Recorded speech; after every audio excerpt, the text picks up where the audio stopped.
dia, Deus. Hoje é terça-feira, Pai. Te agradecemos por mais esse novo dia que nos concede.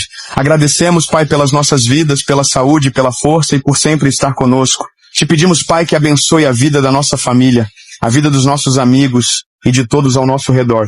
Que o dia de hoje seja produtivo, cheio de bênçãos e vitórias.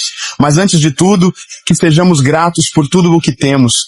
Pelo nosso serviço, pela nossa casa, pela nossa família e pelo dia de hoje.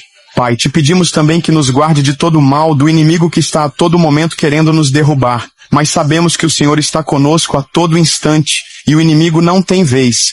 Somos gratos, Pai, por nos guardar, nos abençoar e nos proteger de todo o mal. Que o dia de hoje seja repleto de paz, alegria e oportunidades para fazermos o bem.